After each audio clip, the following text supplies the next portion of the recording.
Alright, Brian, here we have your completed proton pack. The charge port is right around the back here.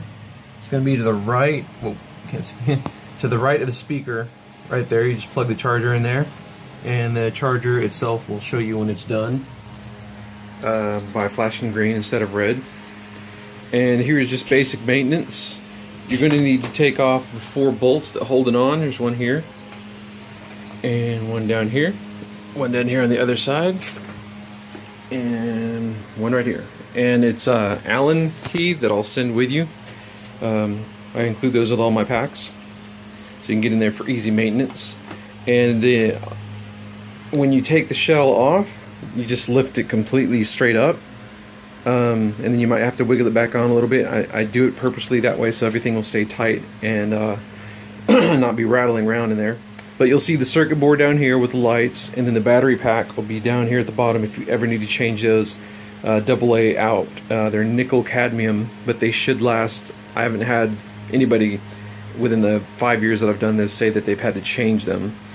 So they'll hold charge for many years, but when it comes time, just swap them out in there and you'll be good to go. But they'll take many recharges.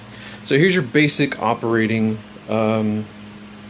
guide on video. I'm going to make a paper one in PDF and send them out here pretty soon. But here are your operational switches and activation switches, and this bottom one here, it turns the circuit on for the sound. And once the voltage gets really low, it's going to start malfunctioning and not making the sound and being twitchy, so you know you need to recharge. But that will take a couple of hours of operation to get down that low. But if it starts like glitching and clipping in and out, then you know it's time to recharge. But you're going to want to make sure that's off anytime you're not using it, because the sound in the amplifier and the chip will drain constantly without showing you that it's on with lights or anything. But when you're ready to go to con or wherever, just activate your sound and it will arm the lights for the simultaneous turn on light sound. And on the amplifier, you could adjust the bass, treble, volume, whatever you want. I just kind of set it at this default setting on the inside. The amplifier will be across the top here with multiple knobs, and you can adjust it to your liking. But I try to send it out pretty loud, it's in pretty clear, but you know, some people might want more bass or whatnot. So yeah, basic fire button. You can push it and push it again to make the turn off sound, or if you just want to hold it, you can. So you hold it and the light will stay going as long as you hold it. And then as soon as you let it off, and then push it again, trigger the turn off sound. And the little vent light up here will also make a turn off in sound. But you want to make sure that's always up and on, because when you arm the sound, it will give this sound if it's in the off position. And you always want the vent on anyway. That's how it's screen accurate. And then the top switch up there is just a little vent sound from the video game that I include in there.